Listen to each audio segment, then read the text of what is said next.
we're going to go ahead and take a look at recursive forms of sequences. Here's an example of a sequence. You'll notice each time you're not adding the same number each time. You're not multiplying by the same number each time. So how do we go from one term to the next term? If you look at this enough, you may realize, well, if I add these two together, I get this one. Or if I add these two together, I get this one. Or if I add these two together, I get this one here. So basically, if you just add the two previous terms, you get to the next term. So if we add these two together, we get our next term. If we add the 13 and the 21 together, we get our next term. If we add the 21 and the 34 together, we get our next term. There's no easy way to represent this sequence, which is a famous sequence called the Fibonacci sequence, with just a normal formula. Now this formula up here, you could represent with this formula here. But more than likely, you would not come up with that on your own. But this is the general form of that Fibonacci sequence at the top of the page. It has roots in it and exponents, but yet when you look at all these numbers, it's just nice, neat numbers. But it is pretty easy to see how to do this if you look at the pattern. If you list the first term, list the second term, so a sub 1 equals your first term, a sub 2 equals your second term. You got to list both terms here because you are using two terms to get to the next term. Then we're going to have this. What does a sub 1 mean? Well, it means your previous term. And then we got to have this. What does a sub n minus 1 mean? Well, your second previous term. In other words, this formula right here says add your two previous terms together. And it tells you which two terms to start out with. If you had these two numbers were different, and say like a 7 and a 2, then you get a totally different sequence. So you always got to have your starting points in addition to how to get to the next term. So here's another way to write this. Your first term, or your previous term, your second previous term. Suppose we changed it and we had a 4 as your first term and a 12 as your second term. So you'd have your 4, your 12, and then what would be your next term? Well, you'd have to add those together. This one plus this one is 16. And then you'd have to add these two together according to your rule, and you get 28. And then you'd have to add those two together and so on. And you realize what we have right here in blue is totally different than what we had up here. And that's because we had different initial starting points. So in addition to the rule, always make sure where you list where you are starting, your first term and your second term. So let's go ahead and list the first 4 terms of this sequence. Well, they're giving you the first term, so you really only need to list 4 of them. This right here means your previous term times 2 plus 7. So to get to your second term, you got to take the term before, double it, which is 10, add 7, you get 17. To get to your third term, your rule says take your previous one of 17, double it, and then add 7, and you get 41. Then you got to take, to get to the next term, you take your 41, double it, and add 7. Same idea works over here. You got to start with your first term. This one here says you got to triple your previous term and add 2. So you got to triple this and add 2, triple it, you get 6, add 2, and you get 8. Then you follow the same rule. It says triple this one, get 24, add 2, you get 26. Then you got to triple this one here, and then add 2, and you get 80.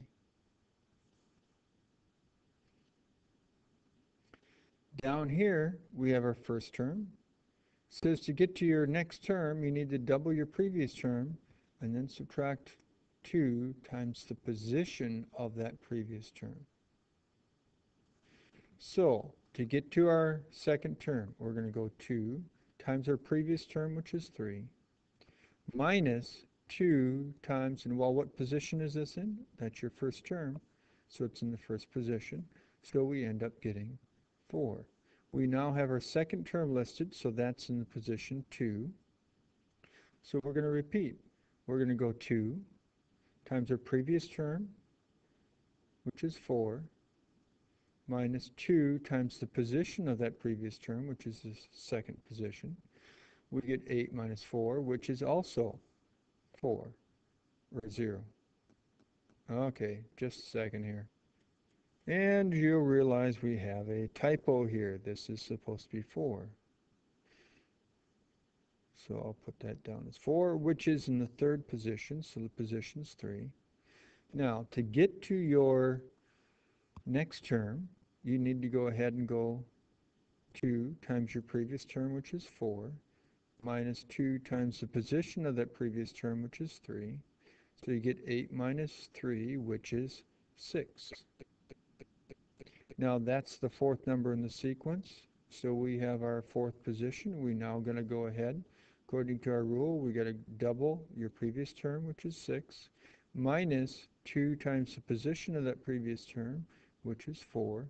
You get 12 minus 8, which is 4.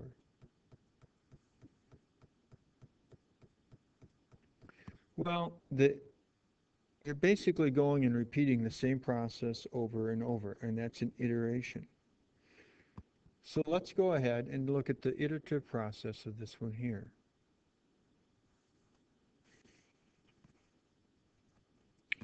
We want to go ahead, excuse me here, and find the first 3 iterative processes of this. Our rule says take your input, triplet, and subtract 1. So we're going to start off with your initial one. We're going to plug that in. Plug in 5. 3 times 5 minus 1 is 14 minus 1. I mean 15 minus 1, which is 14. That's your first iteration. Now with this iterative process, you need to go ahead and repeat this. You now got to take 14 here, plug it into your function. So you got to find f of 14. Plug 14 in here. 3 times 14 minus 1, and we get 41. That's your second iteration. To get your third iteration, you got to take your 41, plug it into your function here. 3 times 41 minus 1 is 122. Same approach over here, but here our rule says we need to double our input and add 1. We're starting out with our initial value being 2, so we plug that in. Double our 2, add 1, and we get our first iteration of 5. To get our second iteration here, we got to take our 5 and plug it in to our rule. So 2 times 5 minus 1. That's our second iteration now. To get our third iteration, we got to take 11, plug it into our rule. 2 times 11 minus 1, and we get 23.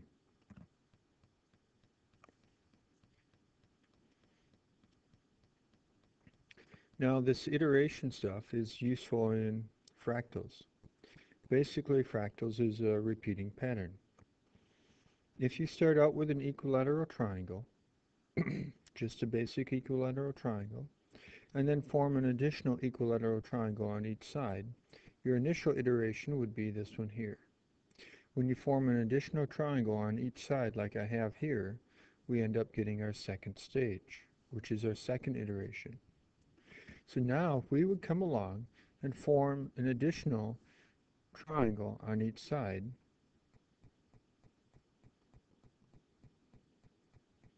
and continue to do this equilateral triangle all the way around here, we would get the following.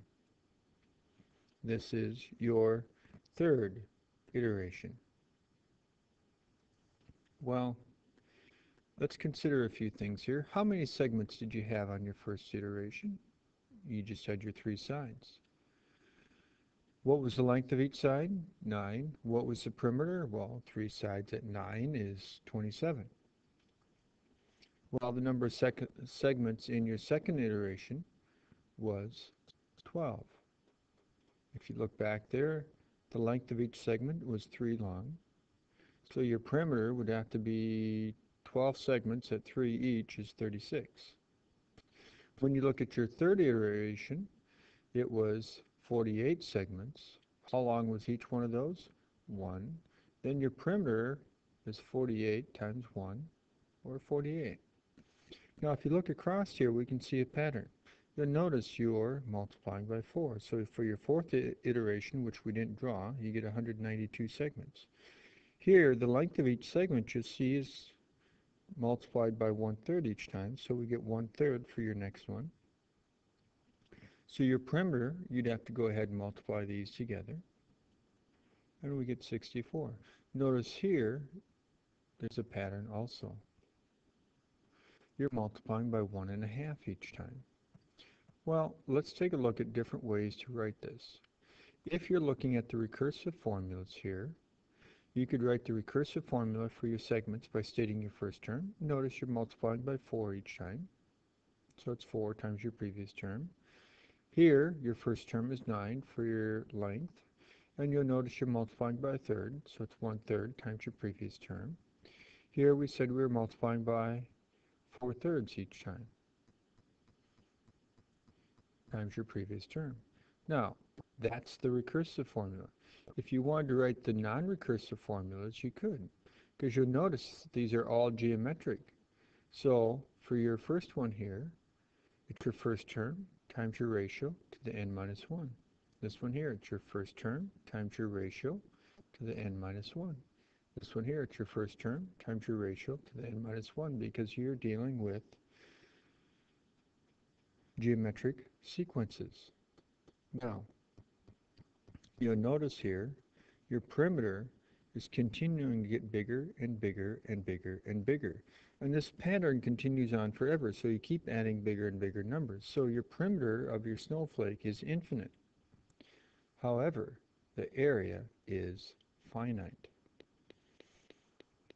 Okay? The area, if you follow your area patterns, you would end up getting this right here. Now, for the sake of this section, 5 and 6 are a little bit beyond the scope of what we're focusing on. The work is here, but we're not going to be real concerned about it.